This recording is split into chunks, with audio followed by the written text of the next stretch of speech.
Depuis les années 70-70, il y a toujours eu à peu près 850 millions de personnes dans le monde qui étaient sous-alimentées. C'est une constante jusqu'aux années 2000-2005. Ce qui est important de savoir, c'est qu'il y a deux engagements qui ont été pris par les États. Enfin, il y en a trois en fait. Il y en a un en 74, Conférence mondiale de l'alimentation à Rome, et décision, engagement pris des États de éradiquer la faim en 10 ans, donc d'ici 1984. Objectif pas atteint en 84, les chiffres donc ne bougeaient quasiment pas pendant ces 10 ans.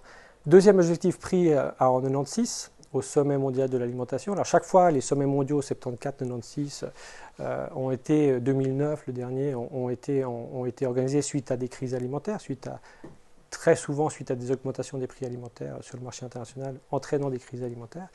Et 96, alors objectif redéfini, échec de l'éradication, donc on veut diminuer de moitié le nombre de personnes sous-alimentées et l'objectif est fixé pour 2015. 4 ans plus tard, ce sont les objectifs du millénaire qui sont définis par les Nations Unies, une douzaine, et le premier c'est de diminuer de moitié la faim, la sous-alimentation. Cette fois c'est la proportion qu'on veut diminuer de moitié d'ici 2015. Objectif un petit peu plus humble, il y a quelques chercheurs qui ont fait des calculs avec l'augmentation démographique.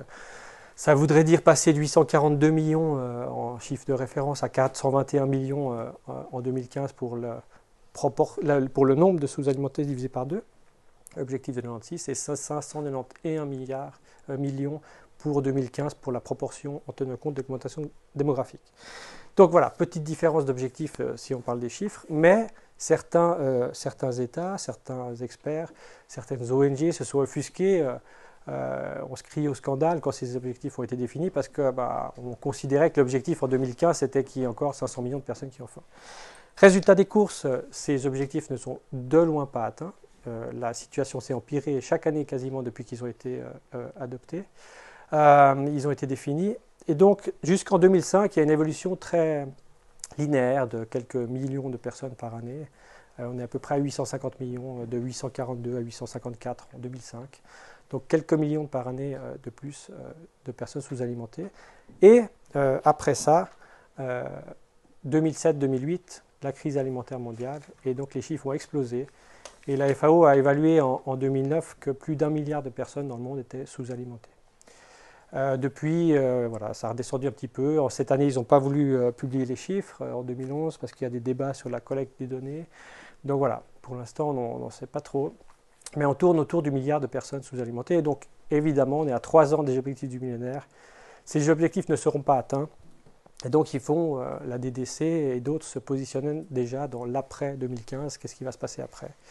Est-ce qu'on va définir de nouveaux objectifs? Est-ce que ces objectifs seront définis sur une base différente? Ce qu'on espère, ceux qui travaillent avec une approche basée sur les droits, c'est que dans le post-2015, on ait beaucoup plus d'accent mis sur l'approche basée sur les droits humains comme façon de lutter contre la sous-alimentation, mais aussi le manque d'accès à l'eau, à la santé, à l'éducation, etc., etc. C'est un débat qu'on peut avoir si vous voulez ensuite. Enfin voilà, il y a déjà des discussions pour l'après 2015. Donc les chiffres, on en est là. Échec de la lutte contre la faim pendant au moins ces 20 dernières années, voire ces 40 dernières années.